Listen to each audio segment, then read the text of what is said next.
Ya te le pido también que ayúdenos constantemente en sus oraciones, orar por también lo que estamos haciendo con el servicio americano. Gracias a Dios tenemos ya, se puede decir que son 2 familias nuevas que han estado viniendo. Hoy tuvimos una familia entera visitando, así que les pido sus oraciones también porque ese ministerio siga creciendo. Es la misma iglesia, solamente que tenemos 2 lenguajes. Amén. Y días como lo que vamos a tener con Chris Mothers, ya es un lugar donde nos reunimos todos, son servicios bilingües 100%, donde él predica en inglés y yo lo traduzco al español. El viernes, sábado y domingo será de esa manera. George Pantajes habla los 2 lenguajes, así que él no necesita traductor y va a ser un buen tiempo también. Vamos a Isaías 53.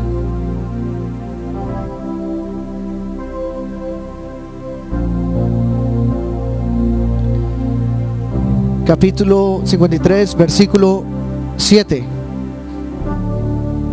Vamos a estar leyendo del 7 al 8. Aleluya. Es buenísimo, a mí también me gusta.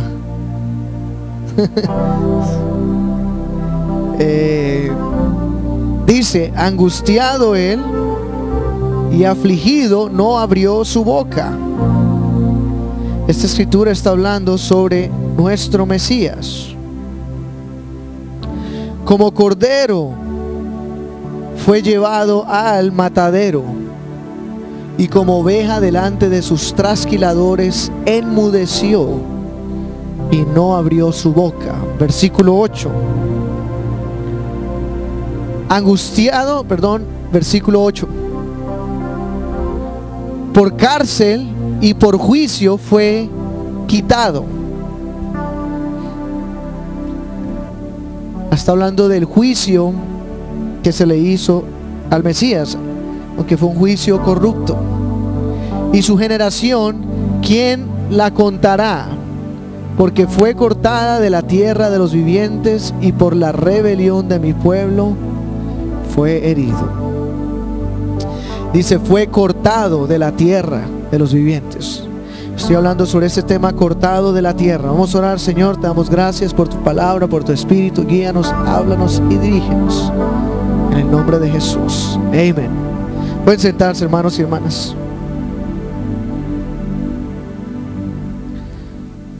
Rápidamente se me olvidó recordarles, este viernes tenemos nuestro Youth Rally para todos los jóvenes aquí en Hollywood.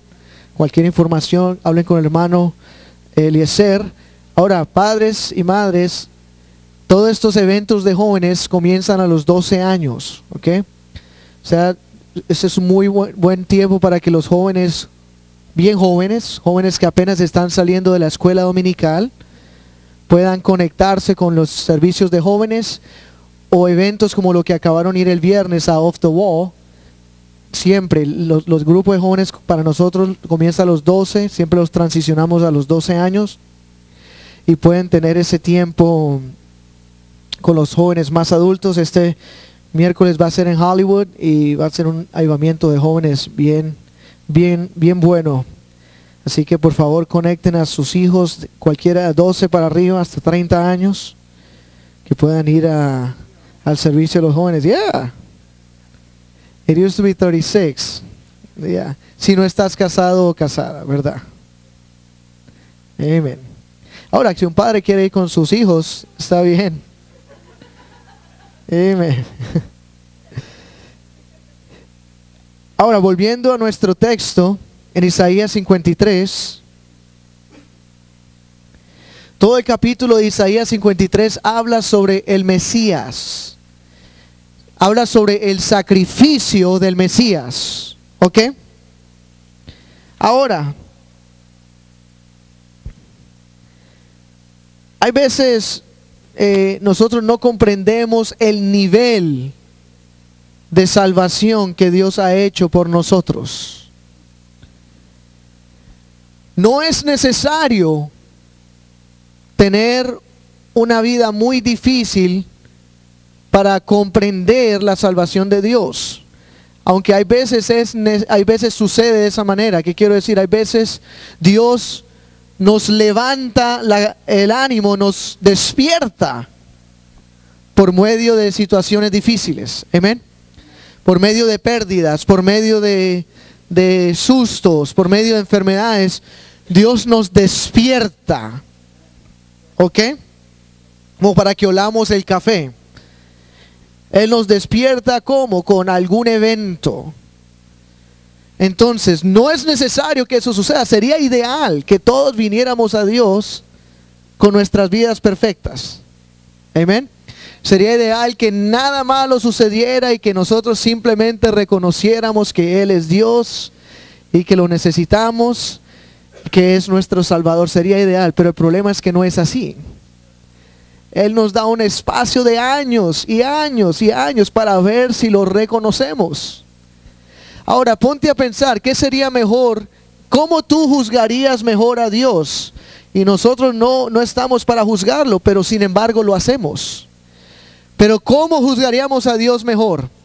Que llegues al día del juicio y que Dios nunca hubiera molestado tu vida. Y que llegues perdido y no tengas la redención de tu alma y recibas tu herencia, que es perdición eterna. O es mejor que Dios te moleste aquí en la tierra y que llegues delante de Él y le digas: gracias por despertarme, gracias por permitir que la tribulación me tocara, para así despertarme. Entonces yo sé que ahora lo vemos como hay veces, pero ¿por qué? Y no entendemos, pero no comprendemos que Dios está haciendo su deber. El deber de Él es despertarnos, es sacar la ceguera de nuestros ojos. Ese es el deber de Dios. Y Él va a hacer lo que sea para lograrlo. Amén. Especialmente si tienes a alguien orando por ti. Si tienes a alguien orando por ti, olvídate de eso. Ahí va a estar la mano de Dios, una y otra y otra. Eso funciona wireless, es inalámbrico. No hay necesidad que ni te hablen en el teléfono, te escriban una carta. Eso es Wi-Fi completamente. Así son las oraciones. Amén. Dios se inventó el Wi-Fi antes que el hombre inventara la tecnología Wi-Fi. Es verdad. ¿Sabes por qué? Porque todo en Dios funciona inalámbricamente. Es verdad, así funciona. Es más, la escritura en el libro de Daniel dice, cuando está la visión de la estatua de Nabucodonosor, dice que de repente una piedra fue cortada, pero sin manos. Y esa piedra es Cristo. Y esa piedra vino y golpeó la estatua en los pies y la derrumbó toda.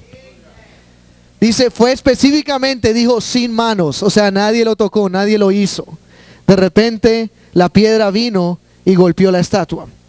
Y eso es y tenemos que comprender, así funciona la oración. La oración funciona sin manos. Amén. La oración es así, es inalámbrica. El Señor responde las oraciones. Y uno no tiene, hay veces pensamos que tenemos que intervenir naturalmente, constantemente. Pero no, en el Señor todo funciona sin manos. Amén. Todo funciona es detrás de la escena, en el Espíritu. Aleluya. Así que cuando venga la tribulación, por eso el apóstol Pedro dice: gozaos cuando entréis en diversas tribulaciones. Gozaos cuando venga la adversidad. ¿Por qué? Significa que Dios está atento. Significa que Dios está ahí. ¿Sabes por qué? Porque así sea que sea el enemigo que viene a traerte una tribulación y alguna calamidad, todo lo que el enemigo hace, Dios lo vuelve para bien. Todo lo que él trata de hacer en contra de ti, Dios lo cambia y lo hace bueno. Todo. No hay ninguna saeta, ni ninguna flecha, ni ninguna tribulación que venga a ti que Dios no agarre y lo voltea y diga: ah, sí, mira lo que hago con esto. Amén. De todo saldrá algo bueno. Por eso la escritura en Romanos dice que sabemos que todas las cosas obran para bien. Todas las cosas. No dice que todas las cosas son buenas. Dice que todo lo que sea, tanto bueno como malo, obra para nuestro bien. Para aquellos que aman a Dios, los que son llamados de acuerdo a su propósito. Así que todo lo que venga va a obrar para bien. Aleluya. Sí, cuando nosotros, es por ejemplo esto, cuando nosotros de repente estamos en tiempos difíciles, es como que todo se ve murky. Es como que está, es como que cuando el agua se llena de lodo y como que no se puede ver bien y todo está sucio, es caótico. ¿Por qué? Porque hay algo que está moviendo las aguas. ¿Bien? Hay algo que está moviéndolo y eso se empieza, en ese momento empezamos a ver un caos. Amén, diga caos. Pero acuérdese el precepto del caos. El precepto del caos en la palabra es que Dios agarra el caos y crea algo. Porque en el principio dice que todo era sin forma, vacío, todo era un caos. Y Dios dijo, sea la luz, y fue la luz. Amén. Así que si estás en un momento caótico, es simplemente una oportunidad para que Dios diga, sea la luz. Es una oportunidad para que la gloria de Dios sea revelada y sea reflejada en tu situación. Aleluya. Para eso Dios permite el caos. Entonces, no sabemos la dimensión de la redención de Jesús. El sufrimiento que Él llevó en la cruz, el sufrimiento que Él llevó por nosotros. Amén.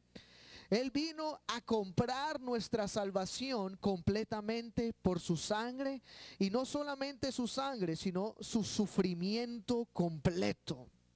Su sufrimiento completo.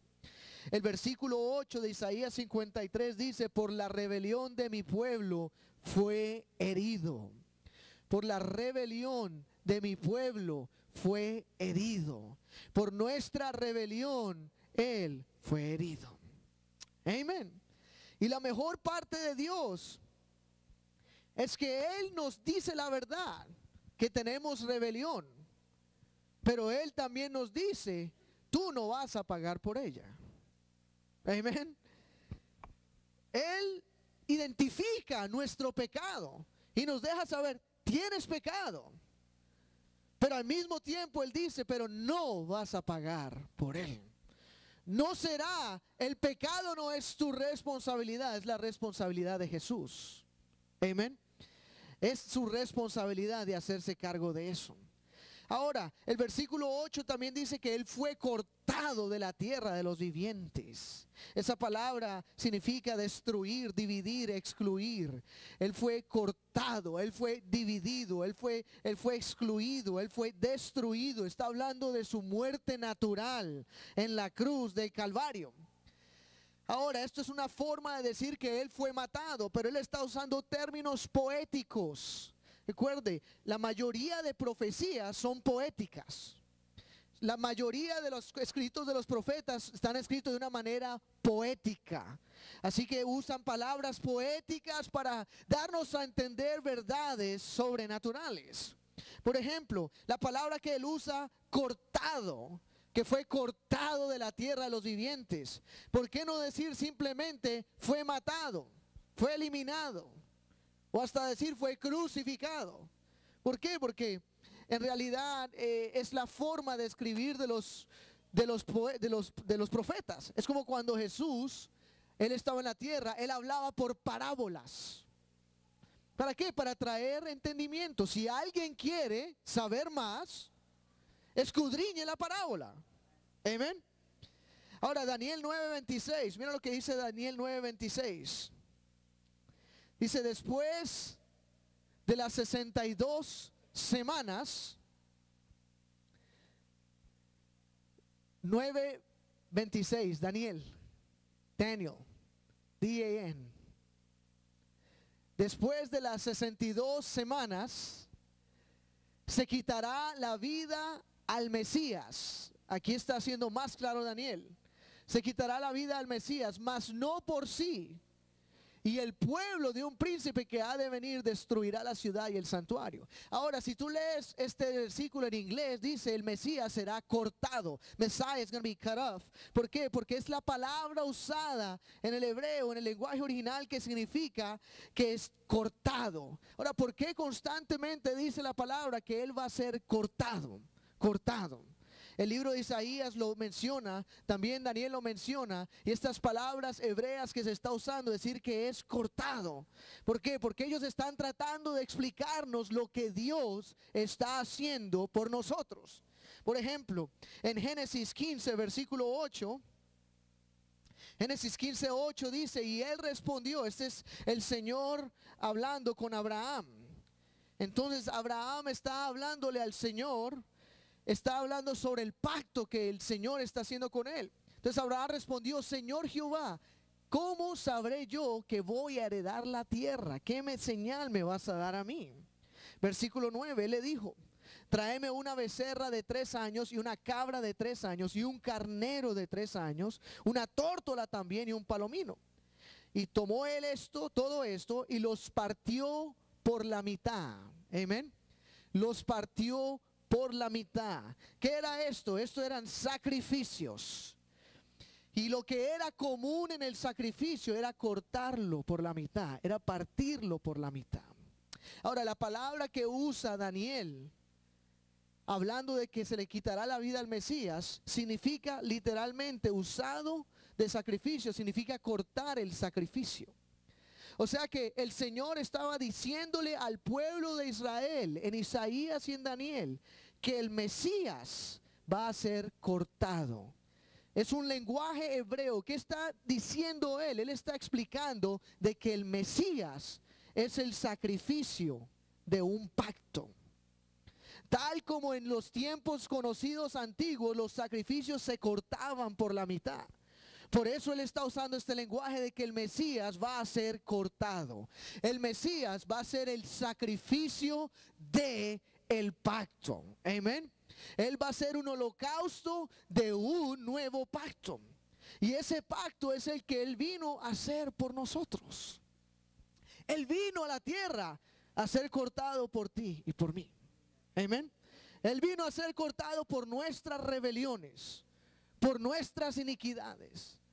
Vino a ser un sacrificio. Desde su venida, él sabía que él venía a ser sacrificio, que él venía a ser holocausto, que él venía a hacer lo que iba a comenzar un nuevo pacto. Así que antes del derramamiento de su sangre, primero él fue cortado, él fue abatido, él fue golpeado. Por sus llagas, dice la Biblia, somos curados. Amén. Fuimos curados. ¿Cómo? Por sus llagas. Aleluya. Así que él vino a pagar el precio por nosotros. Amén. Y esto es algo increíble, porque no hay religión alguna donde se puede decir el líder de esta religión haya venido a la tierra a morir por sus seguidores, a ser cortado por los que creen en él, a tomar el puesto de la humanidad. Absolutamente nadie. Amén. Él vino a tomar nuestro puesto.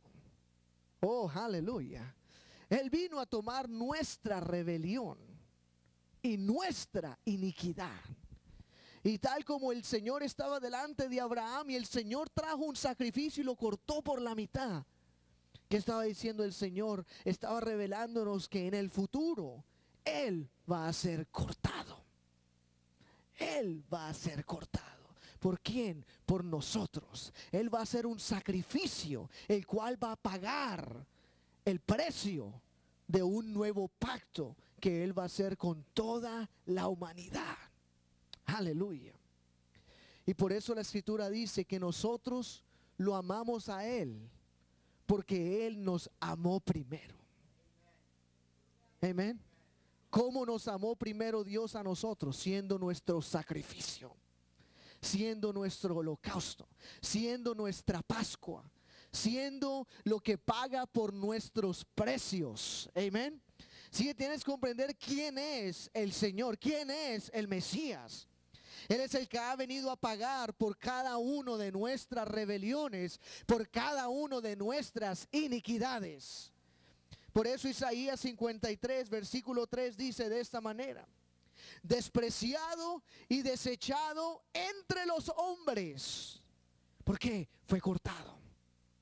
Despreciado y desechado entre los hombres, varón de dolores, experimentado en quebranto. ¿Sabes por qué Él fue experimentado en quebranto? Para que tú puedas experimentar gozo. Amén. Él fue abatido para que tú no experimentes eso. Él fue quebrantado para que nosotros recibamos gozo, paz y eternidad con Él.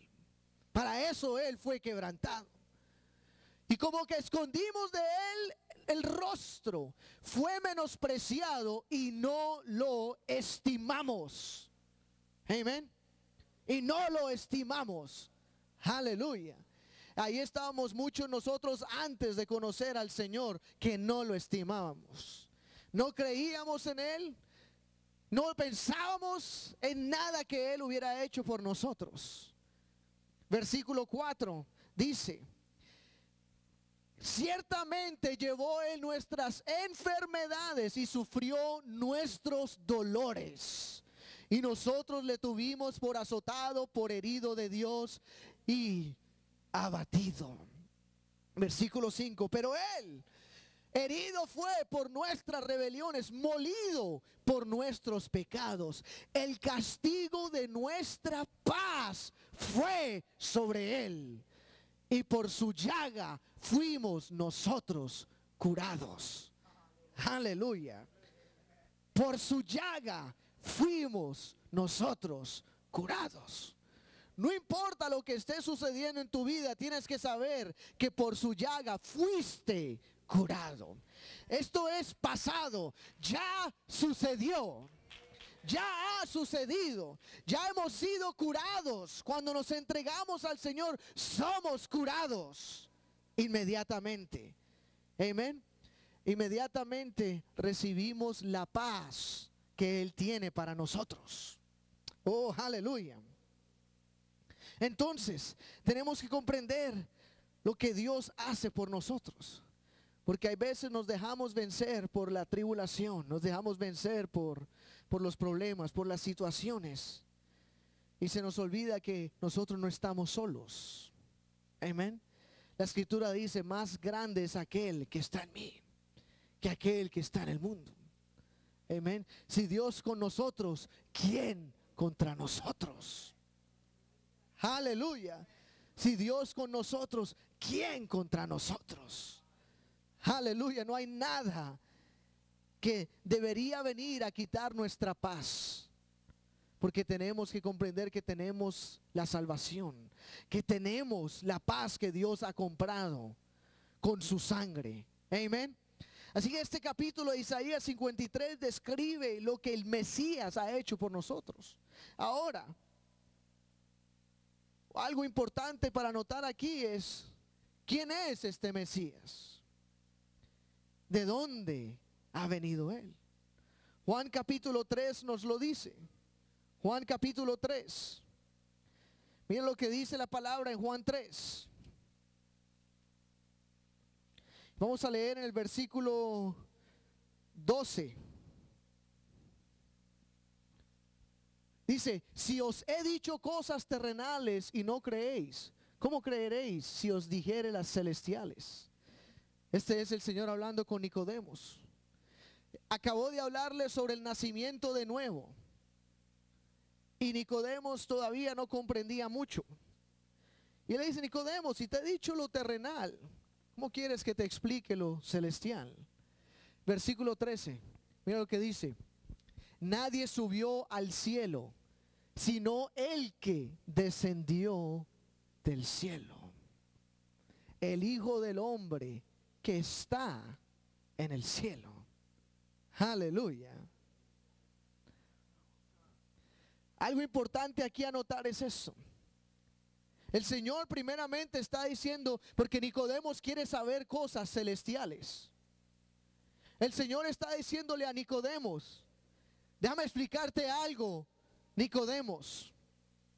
Nadie jamás ha subido a la gloria para traer la revelación a la tierra. Nadie. Nadie nunca ha podido entrar al cielo. Está hablando de los seres humanos.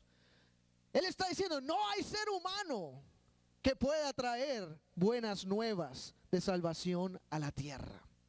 No hay nadie. No hay ser humano que haya subido a la gloria para traer consigo las revelaciones, los misterios y las bendiciones celestiales aquí a la tierra.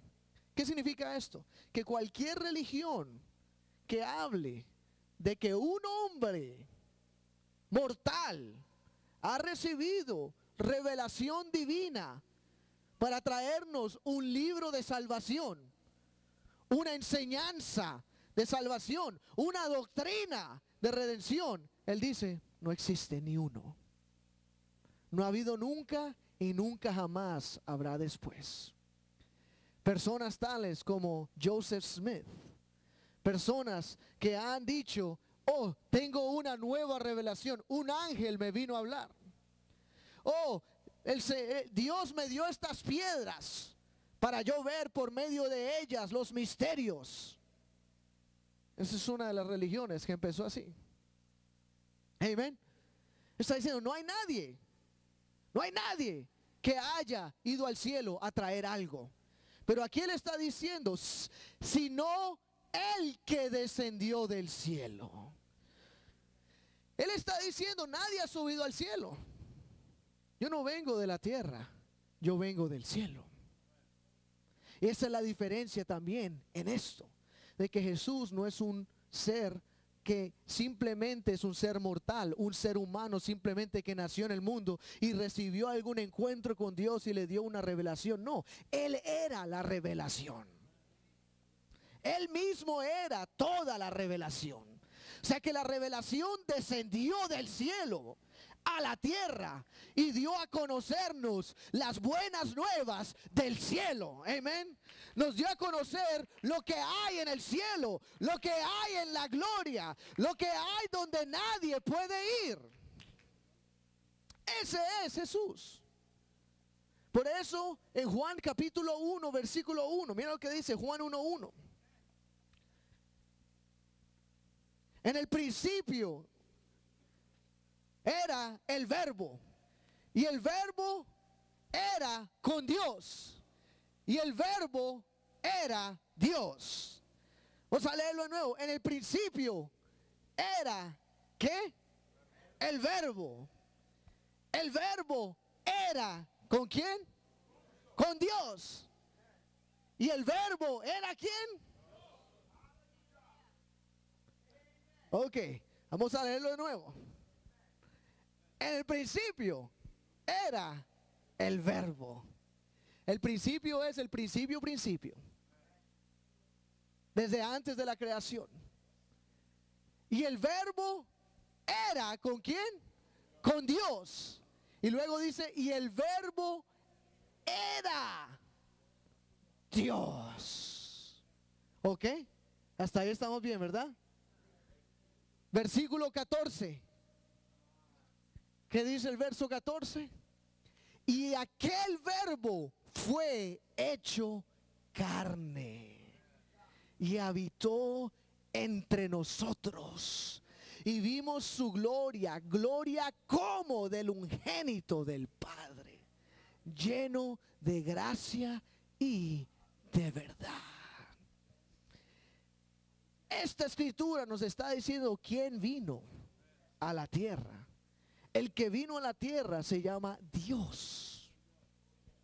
Amén. Porque el verbo era Dios. Eso es lo que Juan nos está dando a entender. Nos está dando a entender que Jesús es Dios manifiesto en carne. No es simplemente un hombre, no, es Dios manifiesto en carne. Oh, aleluya. Aleluya. Ahora de esta escritura es donde se empezó a dañar todo. Toda teología cristiana, esta escritura, márquela en su Biblia. Este es el comienzo de la desviación doctrinal del cristianismo. Aquí comenzó.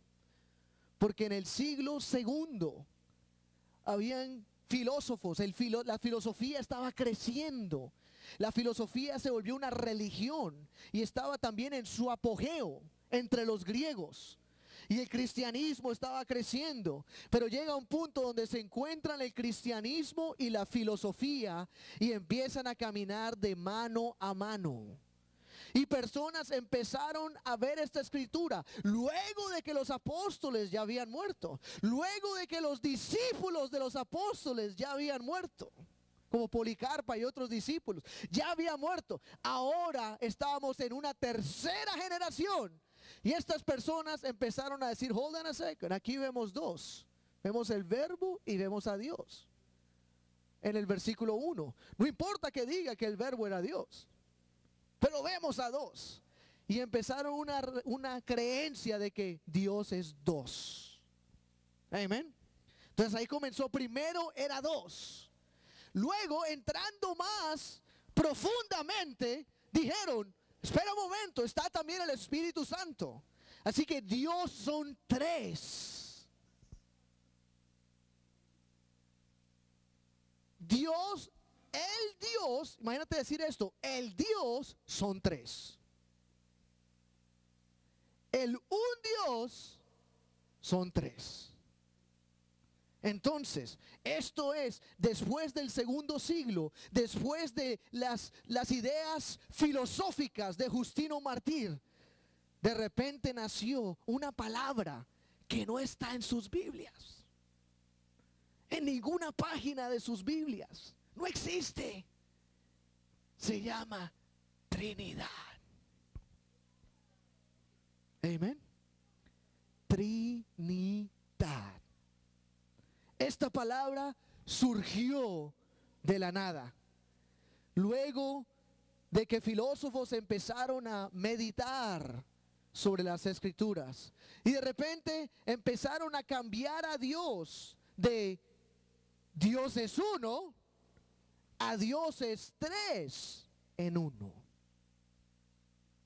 A Dios es una triadad, o Dios es como un triángulo. Es un triángulo con tres esquinas. O Dios es como un huevo. Tiene la cáscara, la yema y la clara. Es la única forma de explicar la palabra Trinidad. Entonces, luego de crear una palabra que no existe en la Biblia, para explicarla, crearon más palabras que no existen en la Biblia, para poder explicar la primera palabra que no existe en la Biblia. Entonces ahora empezaron a crear los términos Dios el Hijo y luego Dios el Espíritu Santo, que no están en la Biblia. Y también para continuar construyendo esto a un credo oficial que necesitamos que todos lo repitan, o si no, no son salvos, necesitamos hacerlo ver bien bueno, bien confuso. Así que dijeron, ahora vamos a usar otros términos. Dios, estos tres que son uno, son coiguales, coexistentes y coeternos.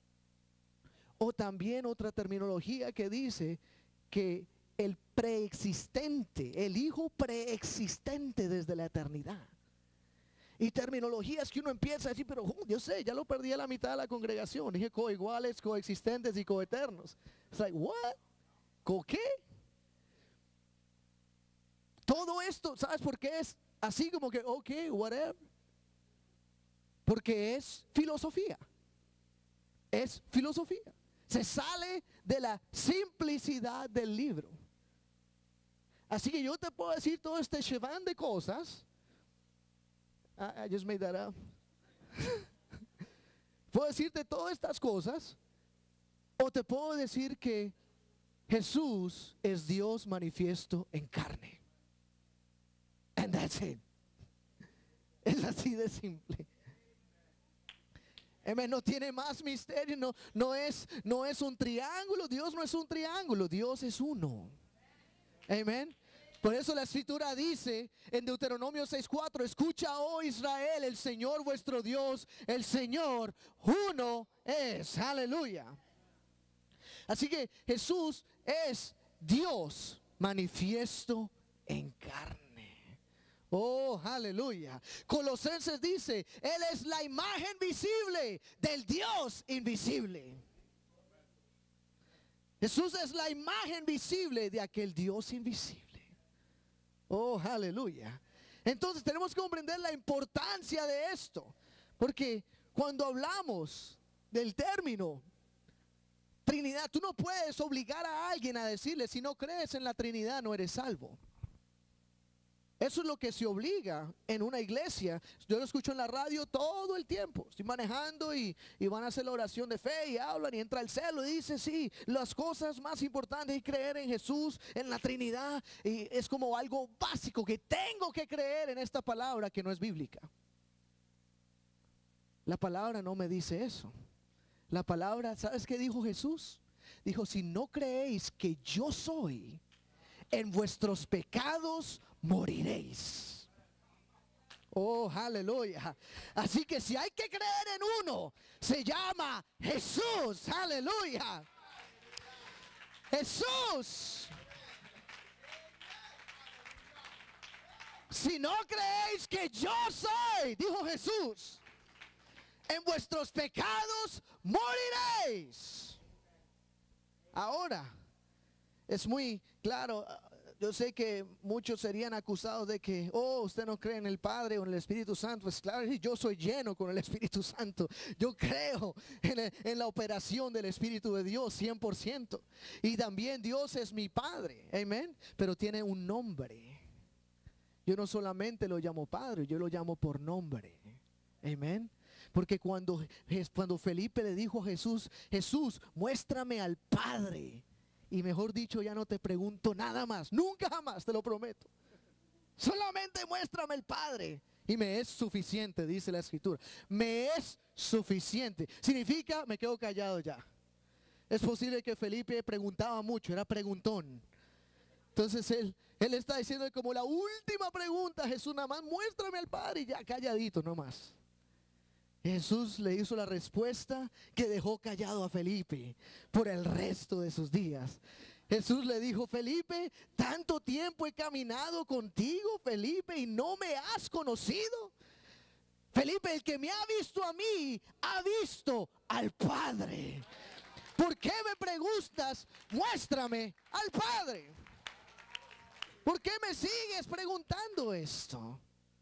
Aleluya. Sí, yo no niego al Padre. El Padre es necesario, es nuestro Padre. Amén. Él es mi Padre, es lo mejor de todo. Lo mejor de todo es que Jesús es mi Padre. Oh, aleluya.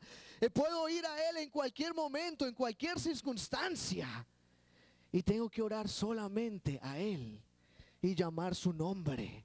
La Biblia dice: todo lo que hagáis en obra o en palabra, hazlo todo. Digan todo. Todo en el nombre Jesús. Oh, aleluya. En el nombre Jesús. Aleluya. Entonces, cuando llegamos a Hechos capítulo 8 versículo 29, vamos a repetir una escritura que hablamos el domingo pasado. Hechos 8:29. Vamos a leer al 38. Y el Espíritu le dijo a Felipe: acércate, júntate a ese carro.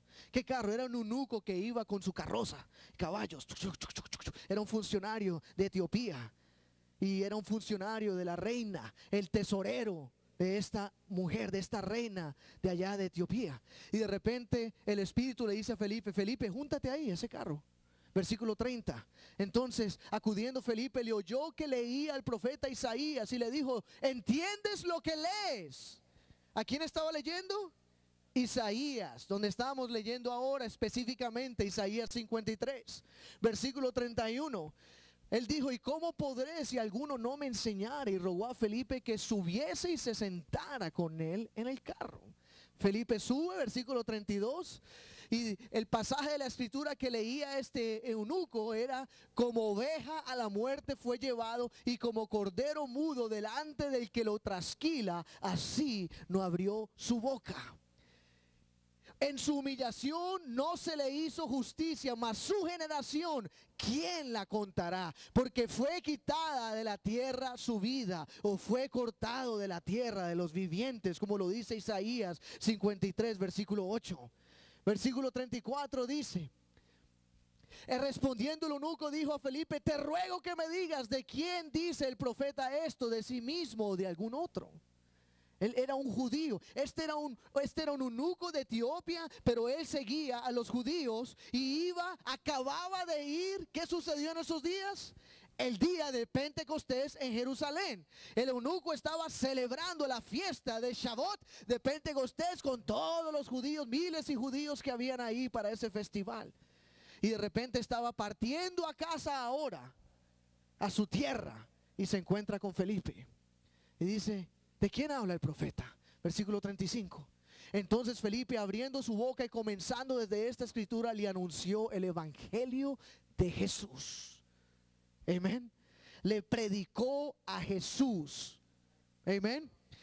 Que vivió, que fue crucificado por nuestros pecados, que fue sepultado y que fue resucitado al tercer día, como lo dice la escritura. Le predicó el evangelio de Jesús.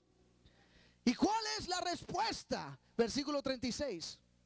Dice: y yendo por el camino llegaron a cierta agua, y dijo el eunuco: aquí hay agua.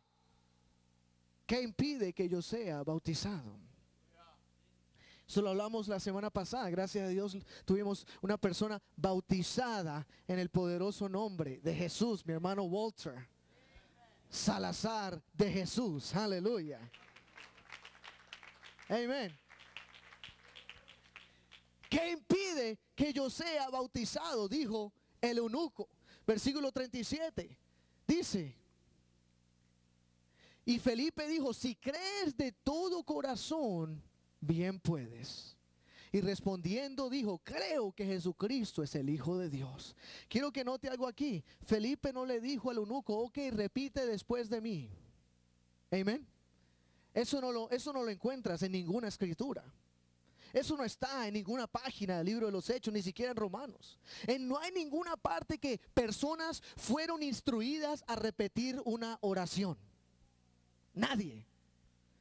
Porque la salvación es acción, es responder, es una respuesta al evangelio. El evangelio te habla y tú respondes al evangelio. Amén.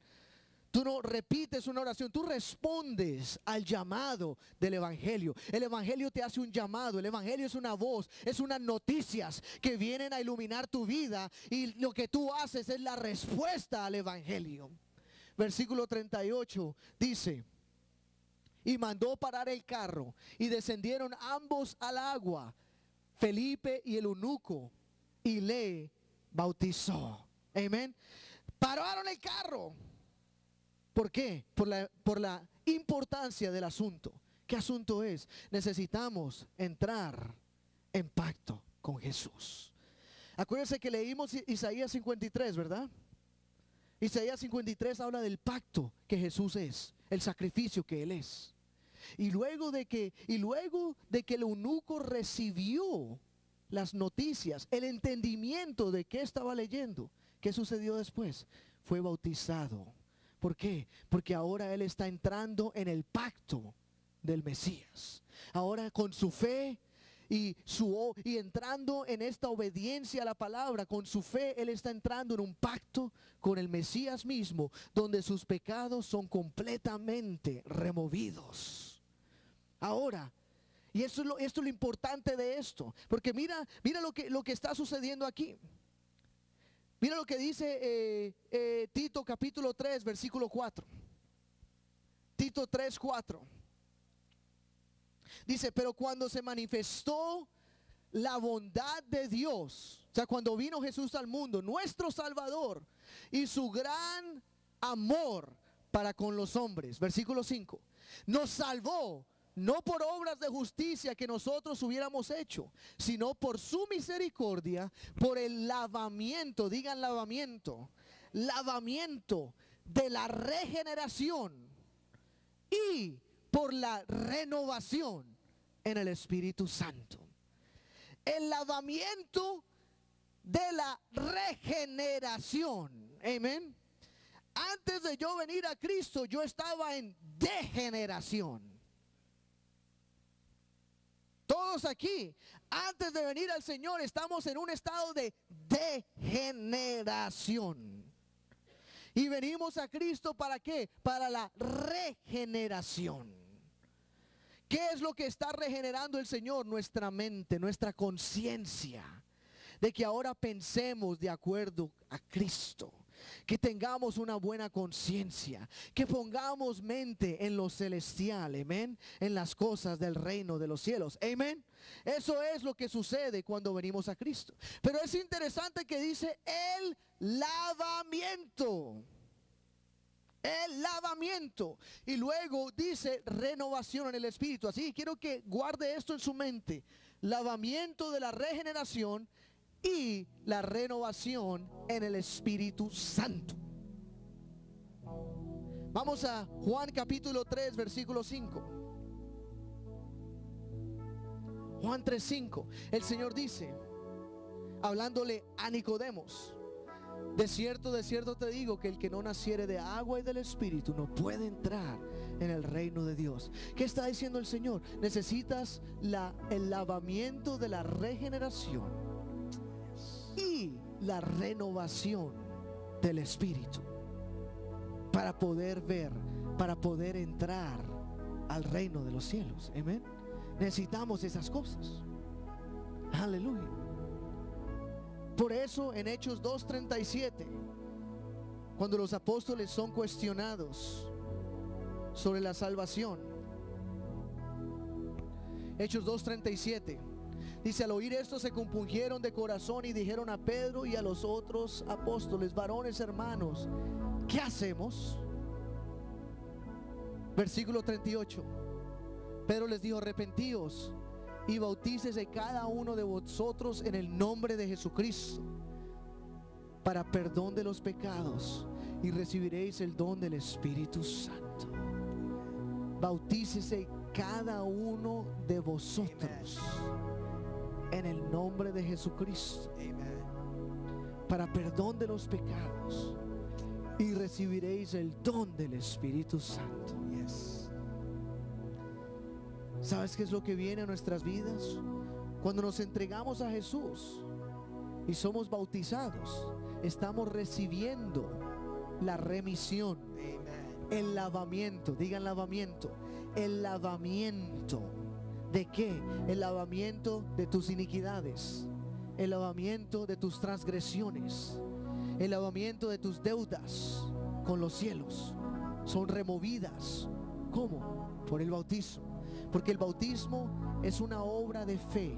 Es algo que tú dices: Señor, creo en ti y certifico mi creencia. Creo en ti y voy a entrar en el acuerdo que tú has comenzado. Voy a entrar en acuerdo contigo. Y cuando tú entras en ese acuerdo, en un bautisterio como esto, en cualquier agua, en cualquier lugar, entras con un acuerdo con el Señor como este. La sangre del Cordero te lava. La sangre del Mesías lava toda iniquidad en tu vida. La sangre del Cordero fluye desde Calvario en tu corazón y redime tu vida de toda deuda, de todo pecado, de toda iniquidad, de todo mal. Aleluya. Y cuando estás en ese estado de redimido, no hay condenación, no hay juicio, no hay diablo, no hay acusamiento que pueda venir contra ti. Aleluya. Porque ahora estás revestido, y estás revestido con la sangre del Cordero, revestido con la sangre de Jesús. Amén.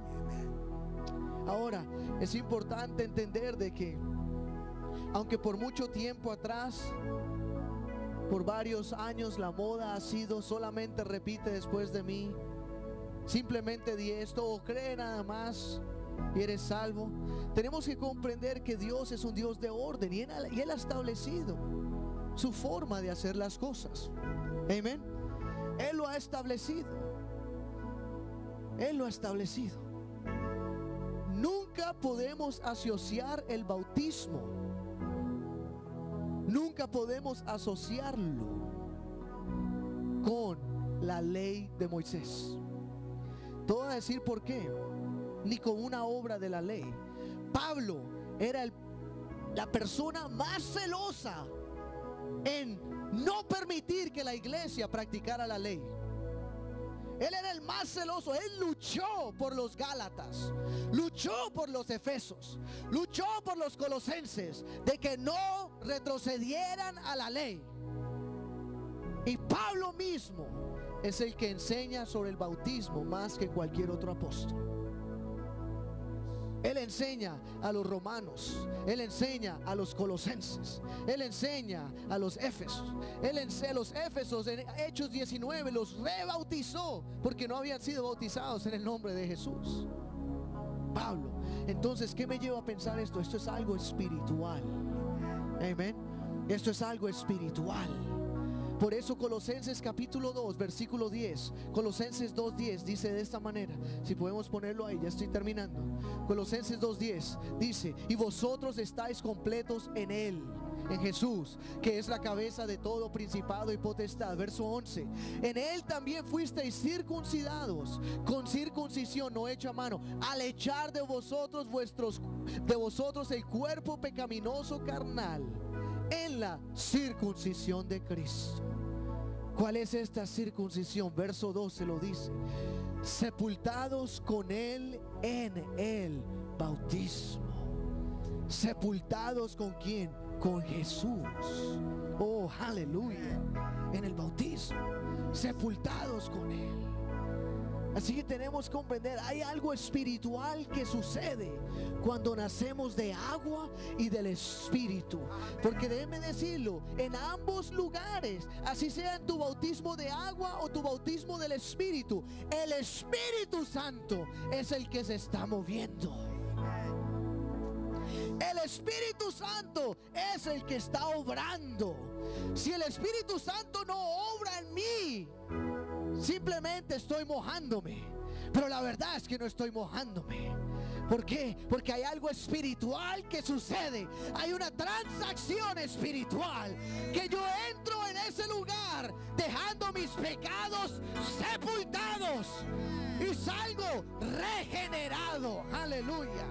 Salgo regenerado, donde la deuda quedó sepultada con Cristo.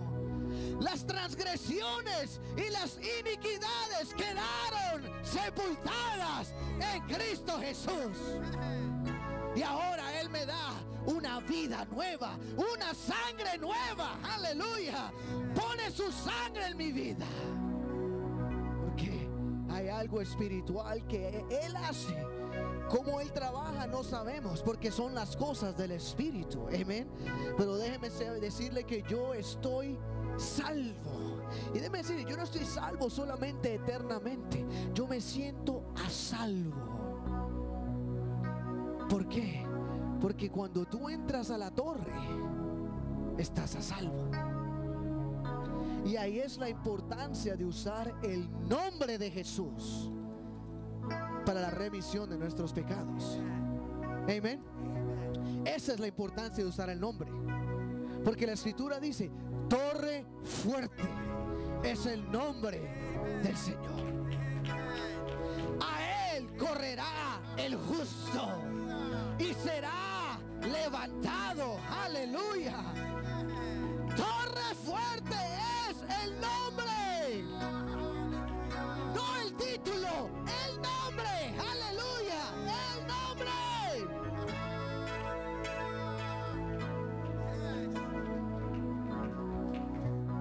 Aleluya. Ya estoy terminando. Ahora, Mateo 28:18. Las últimas dos escrituras que vamos a leer. Mateo 28:18.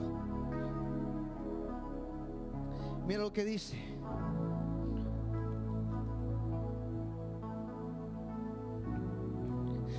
Y Jesús se acercó. Estos son sus últimos momentos también con los discípulos, sus últimas instrucciones. Aleluya.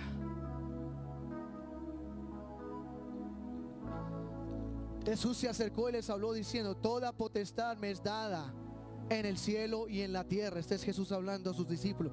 Todo poder, toda potestad me es dada a mí. Él está tratando de darles a sus discípulos ahora una revelación final, por si no la han tenido ya. Él está queriendo, dejando todo sellado ya. Déjeme dejar todo listo, todo sellado en sus espíritus y en sus mentes, que yo, Jesús, poseo toda poder, toda autoridad en el cielo y en la tierra. Todo está en mis manos. Es lo que Él está aclarando a sus discípulos. Versículo 19. Por tanto, id y haced discípulos a todas las naciones, bautizándolos en el nombre. Digan nombre. Del Padre, del Hijo y del Espíritu Santo. Jesús lo dijo, repitiendo después de mí, en el nombre del Padre y del Hijo y del Espíritu Santo. Él dijo, en el nombre. El griego, y en los comentarios de la ESV Bible dice, el griego usado es singular. Por lo tanto, Jesús se está refiriendo a un nombre singular. Y el nombre singular solamente revelado a todos es nada más que Jesús, porque no hay ningún otro nombre singular revelado a la humanidad por el cual exista la salvación. Aleluya. Por hecho, Hechos capítulo 4 versículo 12 dice, y no hay ningún otro nombre. Oh, aleluya. Hechos 4:12. We can go, stay with me fast, because we're gonna fly here, Elizabeth. Y en ningún otro hay salvación, porque no hay otro nombre bajo el cielo dado a los hombres en que podamos ser salvos. Solo hay un nombre singular en el cual existe la salvación total de la humanidad. Entonces, la pregunta es, ¿será que Jesús estaba dándonos un método de inmersión al decir en el nombre del Padre y del Hijo y del Espíritu Santo? Porque si fuera así, desafortunadamente, Pedro se le escapó, Pablo no lo vio, Felipe la embarró. Porque la única forma en que ellos bautizaron fue usando el nombre de Jesús. ¿Por qué? Torre fuerte es el nombre, no el título. Entonces, ¿será que es un método o será que es una revelación o un entendimiento para ellos? Lucas 24:44 lo aclara. Las últimas palabras de Jesús fueron escritas por Mateo, por Lucas, por Juan y por Marcos, y todos tres están escribiendo lo mismo, un pedacito diferente del discurso de Jesús. Y aquí está el comienzo del discurso. Y les dijo, estas son las palabras que os hablé estando aún con vosotros, que era necesario que se cumpliese todo lo que está escrito de mí en la ley de Moisés, en los profetas y en los salmos. Entonces Jesús está diciendo, todo lo escrito es sobre mí. Amén. En toda la ley, en todos los profetas y todos los salmos hablan sobre mí. Ahora, versículo 45. Entonces les abrió el entendimiento para que comprendiesen las escrituras. Las últimas palabras de Jesús vinieron cargadas con revelación. Oh, aleluya. No fue un momento normal. Esta es la culminación de sus enseñanzas a sus discípulos, y su último momento con ellos viene cargado con máxima revelación. Viene cargado con entendimiento de las escrituras. Versículo 46 es donde él aclara y dice, y les dijo, así está escrito y así fue necesario que el Cristo padeciese y resucitase de los muertos al tercer día, y que se predicase en su nombre, digan su nombre, el arrepentimiento y el perdón de los pecados en todas las naciones, comenzando desde Jerusalén. Amén.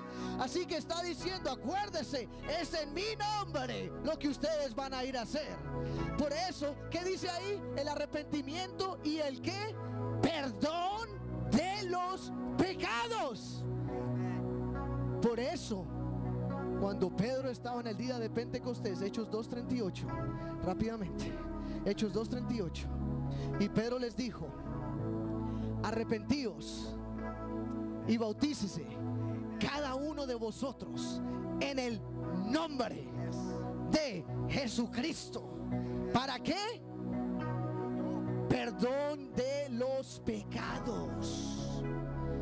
Lucas estaba diciendo, en Lucas el Señor está diciendo, y el bautismo será en su nombre, porque es lo que se es identificado como para perdón de los pecados.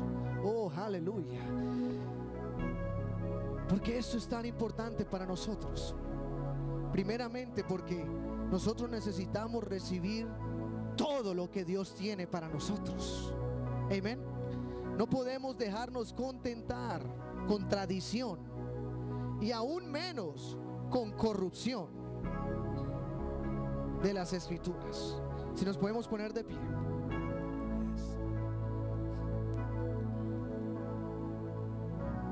Las enciclopedias hablan muy claramente de que al principio, escuche esto, al principio, en los días de los apóstoles, todos fueron bautizados en el nombre de Jesús. En los tiempos después de los apóstoles, todos fueron bautizados en el nombre de Jesús. Y no fue hasta entre el segundo y tercer siglo que entraron variaciones del bautismo, no solamente usando títulos, sino luego cambiado a esparcir, sprinkle, cosa que no enseñaron ellos y que no practicaron ellos. Amén.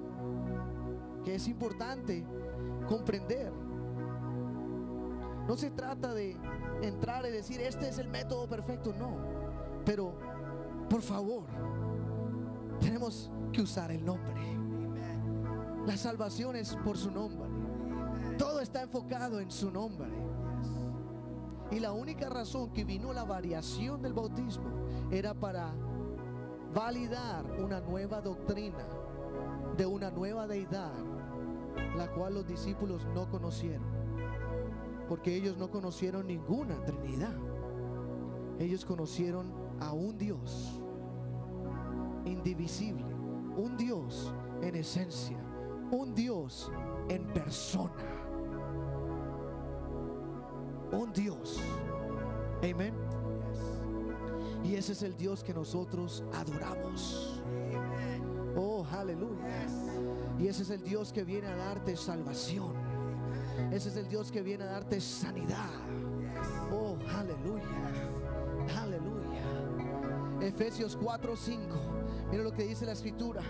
Efesios 4:4. Ponlo desde el 4 al versículo 5. Es Efesios 4:4. La escritura dice: un cuerpo y un espíritu, como fuisteis también llamados en una misma esperanza de vuestra vocación. Siguiente verso: un Señor, una fe, un bautismo. Un Señor, una fe, un bautismo. Siguiente verso: un Dios y Padre de todos, el cual es sobre todos y por todos y en todos. ¿Cómo está en todos? Por el Espíritu Santo. Así es como Él habita en todos cuando somos llenos del Espíritu Santo. Oh, aleluya, aleluya. Por eso, cuando yo retorno a mi día de entrega al Señor, casi 14 años atrás, y cuando yo entré a esa iglesia atribulado, confundido, lleno de pesos, sin poder dormir, y el predicador me dijo: no es psicólogo, no es psiquiatra, no sabía las respuestas a mis preguntas, pero simplemente me dijo: tú tienes que ser bautizado. Necesito llevarte a la torre fuerte. Él puede. Yo no puedo, pero Él puede. Él dijo: simplemente yo no puedo responder todas tus preguntas, pero tengo algo para ti. Tengo un nombre sobre todo nombre, que si tú entras en esas aguas, en ese nombre, yo no puedo ayudarte, pero Él sí. Aleluya. Quiero introducirte a un pacto, a una sangre y a un cuerpo. Y cuando yo entré en esa agua, oh, aleluya, yo sabía que cuando salí de esa agua, yo salí liviano. Era otra persona, era liviano. Yo salí, yo era como wow, me siento bien. Aún no había recibido el Espíritu Santo, pero ¿qué estaba sucediendo? El lavamiento de la regeneración. Mi fe fue elevada al Señor, y de repente la sangre vino y empezó a cubrirme.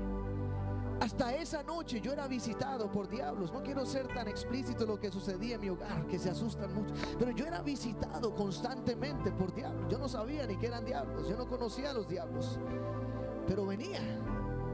Y esa noche entré a esa cama, abrí la Biblia y caí, descansé en paz. ¿Sabes por qué? Porque la Biblia dice que el pago de mi paz lo llevó Él en sus hombros. Oh, aleluya. Él se lo puso en sus hombros. El castigo de mi paz, aleluya, Él lo cargó como un saco sobre sus hombros. Era la cruz. Así que esa noche, cuando los espíritus iban a hacer su ruta normal y tradicional de venir a disturbar mi sueño y a opresionar mi mente, cuando entraron en ese cuarto, quedaron atónitos al verme descansando, pero vieron algo rojo completamente sobre mí, que se llama la sangre del Cordero. Y desde ese día en adelante no tuvieron entrada. Oh, aleluya.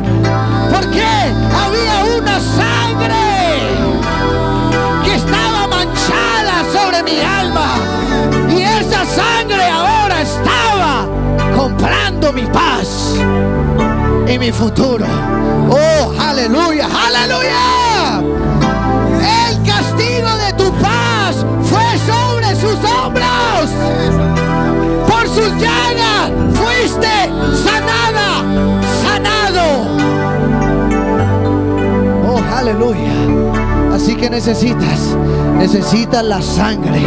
Si no has sido bautizado o bautizada, te encomiendo, te llamo, te exhorto: entra en el agua en el nombre de Jesús.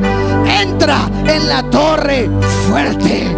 Oh, aleluya. Yo no tengo todas las respuestas a tus problemas, pero tengo para ofrecerte una sangre, aleluya, que trae una mejor palabra sobre tu vida. Trae paz y trae descanso.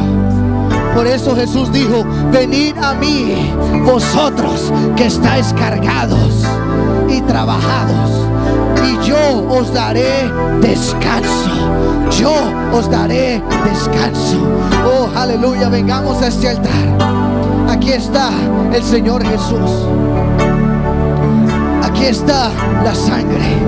Aquí está su descanso. Aquí está. Aquí está el Señor. Aquí está su poder.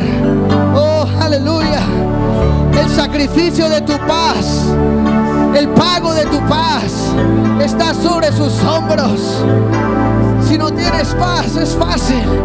Es simplemente venir a Él, venir a su nombre, venir a su torre fuerte, entregarte a Él completamente. Él tiene paz para ti. Él tiene descanso para ti. En el nombre de Jesús.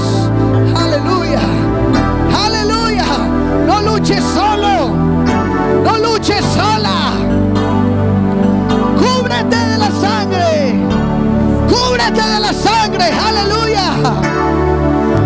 Oh, aleluya. Solamente necesitas fe para cubrirte de la sangre. Cúbrete de su sangre. Entra en pacto, entra en acuerdo, entra en su pacto nuevo y cúbrete de su sangre preciosa y poderosa.